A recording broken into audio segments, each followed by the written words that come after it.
Hai guys, seperti biasa di video kali ini gua kembali akan membahas beberapa berita yang sedang hangat diperbincangkan di dunia K-pop. So nggak perlu berpanjang lebar lagi, langsung aja kita masuk ke topik pembahasannya. Oke, berita pertama yang ingin gue bahas di video kali ini adalah sebuah pembahasan yang menurut gua cukup menarik untuk dibahas. Udah gua bahas sebelumnya di TikTok gua dan ternyata rame banget gitu. Dan ini akan gue coba bahas juga di YouTube.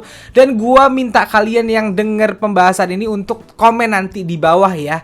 Ini tentang agensi SM Entertainment. Ada apa? Mari kita cek dulu faktanya berdasarkan portal berita Pencave yang berjudul Netizen Korea jelaskan alasan banyak trainer papan atas kini enggan audisi di SM Entertainment. Nih gue bacain dulu beritanya. Memilih agensi hiburan yang tepat mungkin merupakan salah satu komponen kunci terpenting untuk menjadi artis populer. Oleh karena itu ketika individu muda memutuskan untuk menjadi penyanyi idola, mereka bertujuan untuk mengikuti audisi di perusahaan hiburan terbesar atau lebih terkenal di Korea Selatan. Perusahaan papan atas seperti SM Entertainment, YG Entertainment, JYP Entertainment, dan HYBE berada di urutan teratas karena mereka dikenal sebagai agensi hiburan Big Four di Korea Selatan. Namun baru-baru ini netizen mengatakan bahwa beberapa trainer papan atas dan berbakat tidak mengikuti audisi untuk salah satu agensi ini lagi dan mulai mendiskusikan alasan dibalik ini di komunitas online populer. Netizen mengatakan bahwa trainee top hari ini tidak akan pergi ke SM Entertainment lagi. Alasannya itu karena peserta pelatihan memiliki peluang lebih tinggi untuk ditambahkan ke grup NCT sebagai anggota baru daripada debut di grup baru. Melalui situs Planet,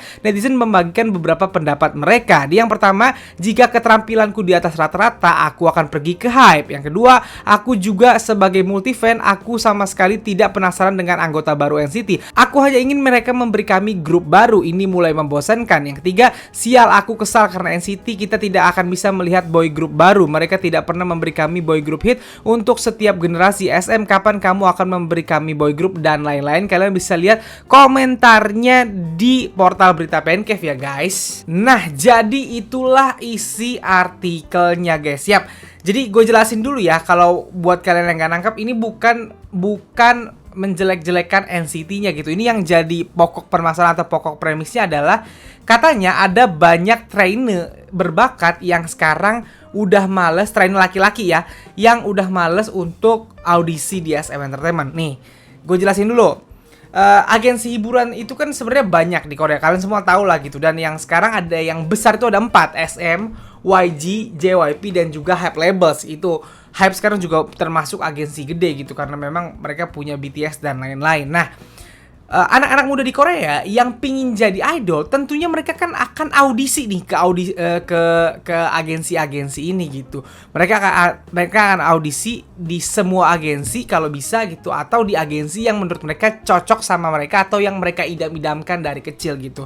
Nah, ada berita bahwa trainer papan atas, gue nggak ngerti maksud dari trainer papan atas tuh apa. Di TikTok sempat jadi perdebatan yang dimaksud trainer papan atas tuh apa. Trainer kan orang belum ada gitu, harus masuk perusahaan dulu baru jadi trainer, baru bisa dibilang papan atas.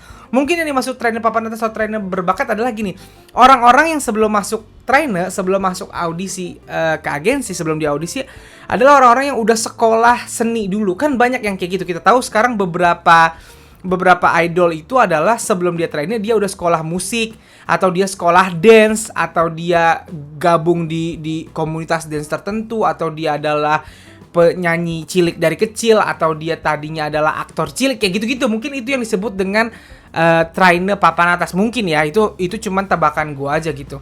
Nah, trainer ini utamanya yang papan atas yang laki-laki katanya sekarang udah mulai males ikut audisi di SM Entertainment. Penyebabnya adalah karena kalau di SM, trainer laki-laki ini ketimbang jadi grup baru atau ketimbang didebutkan sebagai sebuah grup baru gitu, lebih berpeluang untuk jadi anggota baru NCT aja. Karena sejauh ini SM tidak terlihat akan mendebutkan boy group baru. Bahkan Lee Suman sempat bilang bahwa dia akan membentuk subunit NCT baru, yaitu NCT Jepang dan Hollywood. Itu udah terjadi, udah diomongin dari tahun lalu kalau gua nggak salah gitu. Jadi katanya Kanets, ada banyak trainer laki-laki utamanya yang berbakat itu jadi males sekarang untuk audisi di SM karena mereka tahu mereka nggak akan dapet debut di grup baru, melainkan akan jadi subunit NCT aja gitu, anggota dari subunit NCT gitu. Nah, sementara sekarang yang sekarang jadi banyak sekali omongan bahkan untuk fans NCT sendiri adalah ada 2 anggota NCT, kalau gua nggak salah Sungchan dan Shotaro aja bahkan sampai sekarang belum dapat unit tetap gitu. Nah itu yang jadi permasalahan. Nah ini gue mau nanya nih ke SM Stan, ke para fans NCT, kalian setuju nggak sama ini? Atau menurut kalian, nggak apa-apa debut di NCT, bagus sekali langsung terkenal karena NCT udah punya nama gitu? Atau menurut kalian malah iya lebih bagus di agensi lain dulu supaya debut sebagai grup baru langsung dikenal entitas baru sebagai sebuah grup, sebuah idol baru dan bisa merangkak gitu ketimbang di NCT. Susahnya di NCT kan gini, ketika debut baru di NCT keuntungannya adalah langsung debut di grup terkenal, bisa langsung setim, misalnya kayak kemarin Sungchan dan Shotaro tiba-tiba tampil, Sungchan apa Shotaro gue lupa, di NCTU yang lagu Make a Wish bisa tampil bareng Taeyong, pokoknya bareng anggota-anggota NCT yang di lagu Make a Wish itu, dan dia langsung ke up namanya gitu. Cuman kekurangannya adalah nama dia nggak akan bisa sebeken atau terkenal mungkin anggota-anggota lama gitu, karena anggota lama udah punya banyak fans fanatik duluan kan gitu. Nah jadi ini yang mau gue pertanyakan, gue mau bertanya ke kalian semua, utamanya para SM Stan dan juga NCTzen, apakah ini menurut kalian memang jadi kekurangan SM sekarang, atau menurut kalian nggak masalah, lebih bagus malah jadi langsung terkenal gara-gara jadi anggota NCT? Coba kalau kalian punya pendapat, teruskan pendapat kalian di kolom komen, oke? Nah selanjutnya berita yang ingin gue bahas datang dari girl group favorit gue, Blackpink. Sebenarnya jujur 2 hari ini ada banyak sekali hal yang ke gue di TikTok maupun Instagram, disuruh gue bahas, tapi jujur gue nggak berani bahas. Ada yang nggak berani banget gue bahas, ada yang cukup gue bahas. Nanti gue tease apa yang nggak berani gue bahas. Gue cuma tease sedikit doang supaya kalian mungkin paham kenapa gue nggak berani ngebahas ini. Ini yang pertama dulu dari Blackpink ya. Ini beberapa pencapaian Blackpink sebelum nanti kita nge-hype Blackpink comeback.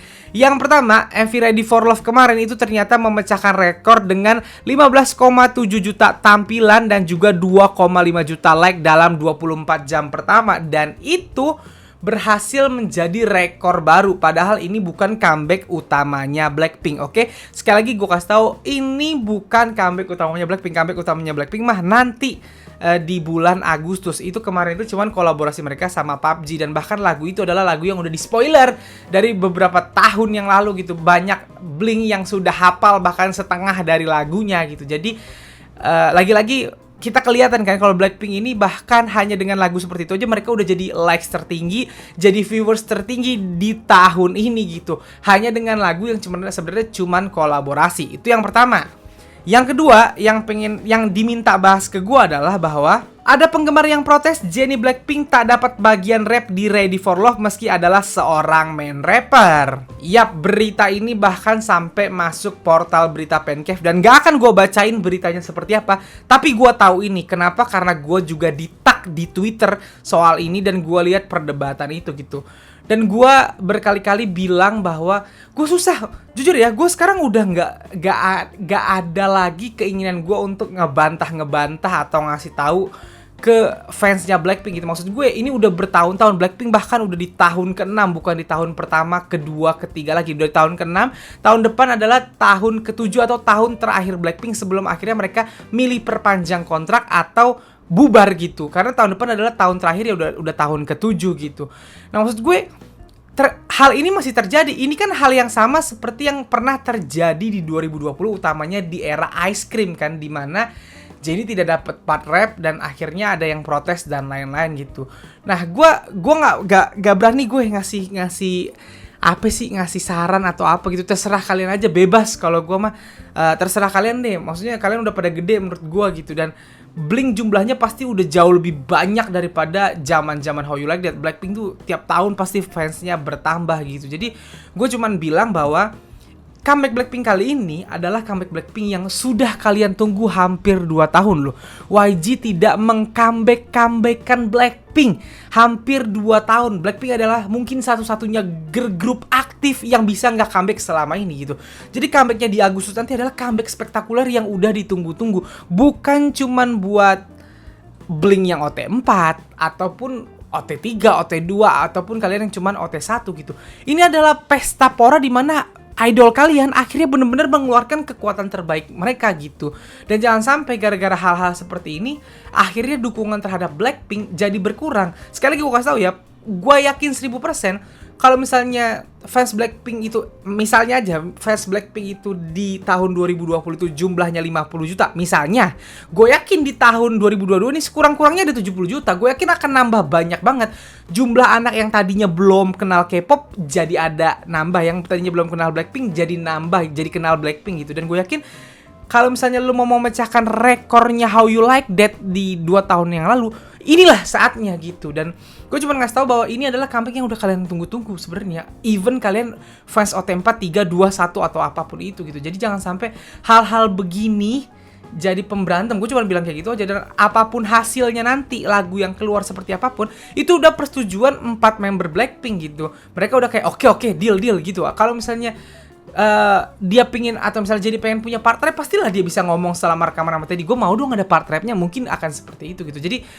gue nggak bisa ngomong apa-apa, terserah kalian. Kalau kalian maunya tetap marah-marah, oh gue tetap mau marah bang, gue tetap pokoknya harus ada yang part rap, ini harus seimbang partnya, ini harus lebih banyak partnya, ini kan main vokal, nyanyi harus lebih banyak. Misalnya lu mau tetap kayak gitu, ya udah nggak apa-apa, terserah lu marah-marah aja gitu.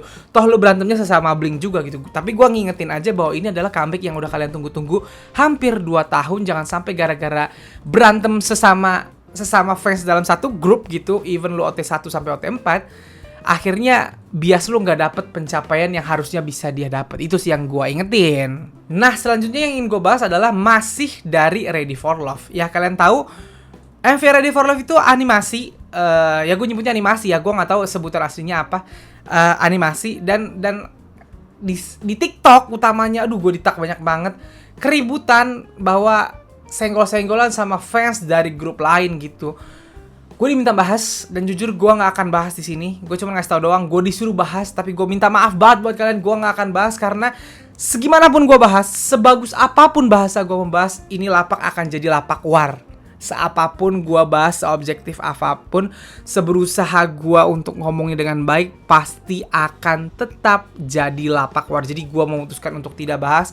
Dan kalaupun kalian yang nonton ini berharap gue bahas, sorry gue nggak bahas. Dan tolong nggak usah ditak-tak lagi karena gue nggak berani bahasnya. Udah itu aja, karena itu udah pasti jadi ladang pertempuran gitu. Dan serem banget gue ngebayangin pertempurannya gitu. Jadi please jangan minta gue bahas itu, karena gue sendiri udah menyerah, give up gue untuk nggak bahas gitu. Silahkan cari konten kreator lain mungkin yang lebih pingin uang, pingin crowd, atau nyari engagement tinggi. Nah dia aja tuh, kalian suruh yang siapapun itu untuk ngebahas. Kalau gue jangan deh, gue nggak berani, oke? Dan satu hal lagi yang ingin gue bahas, ini sebenarnya masih rumor, tapi menurut gue ini adalah sesuatu yang cukup menyenangkan. Ini gue ambil dari fanpage Blackpink page _ID. Konser Indonesia bakal ke Indonesia tahun depan. Konser.id bocorkan sebuah clue yang mengarah ke Blackpink yang akan menggelar konser di Indonesia bulan Maret tahun depan. Yap guys, tiba-tiba kemarin akun Instagram konser.id tiba-tiba bikin instastory yang bilang gini, hitam merah jambu Maret 2023 gosip underground, katanya kayak gitu.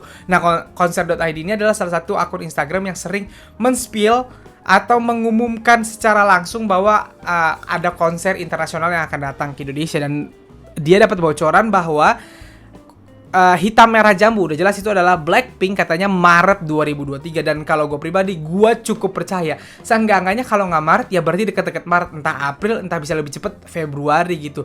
Berarti kita udah ditis nih bahwa konser Blackpink kan memang sudah mengumumkan akan melaksanakan konser tour dunianya mulai akhir tahun ini kan. Dan gue udah bilang di beberapa konten gue bahwa konsernya kemungkinan di Indonesia adalah awal tahun depan, masih cukup untuk nabung. Nah, di sini sudah keluar nih sedikit gosipnya, katanya Maret 2023. Sekarang masih Juli masuk Agustus, berarti masih ada lebih dari 6 bulan lagi untuk kalian nabung nih. Gue kasih tau dari sekarang, nabung. Lu yang punya uang jajan mulai disisihkan kalau emang mau nonton Blackpink. Nabung aja dulu. Bang, nggak ada duit, nabung aja dulu. Siapa tahu ntar kalau misalnya kurang dikit, lu dapat uang dari mana, giveaway, atau tiba-tiba om tante lu pingin gitu. Intinya seperti itu. Nabunglah dari sekarang kalau memang mau nonton Blackpink nih. Gue kasih tau ya, Blackpink tahun depan itu 2023 itu kontraknya habis bersama YG Entertainment. Dan kita nggak tahu mereka akan perpanjang atau nggak. Of course, doa kita adalah yang nggak doa kita juga. Gue ngomong doa kita, ntar ada orang-orang yang nggak berharap. Maksudnya mungkin doa banyak orang adalah mereka tetap jadi Blackpink, entah itu bertahan di YG as Blackpink ataupun keluar dari YG tetap as Blackpink gitu. Intinya kita nggak tahu kedepannya akan seperti apa. Nah, tapi di tahun 2023 itulah kontrak mereka habis gitu. Jadi kemungkinan ini konser, gua agak berani nyebutnya, kemungkinan ini adalah konser yang bisa kita tonton sebelum mereka entah kapan lagi konser. Nah, bahasanya kayak gitu.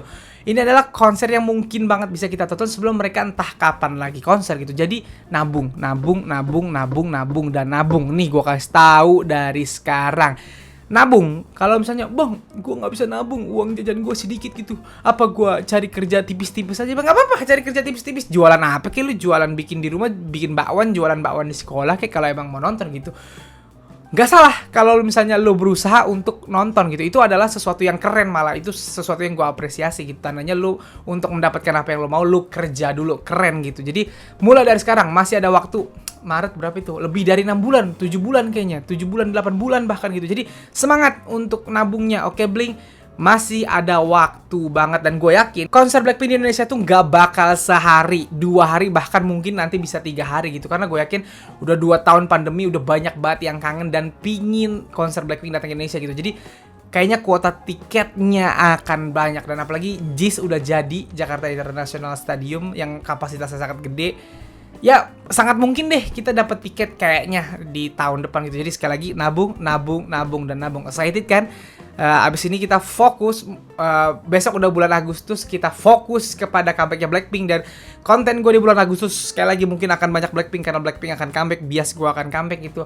Jadi kita fokus hype Blackpink dan juga persiapkan uang tabungan kalian untuk nonton, oke? So guys, jadi segitu aja video gue kali ini. Kalau kalian suka video ini seperti biasa, silahkan like dan share ke teman-teman K-popers kalian. Kalau kalian kenal gue, kalian bisa follow gue di Instagram. Dan kalau belum subscribe channel gue, silahkan di subscribe. Sekian dari gue, bye.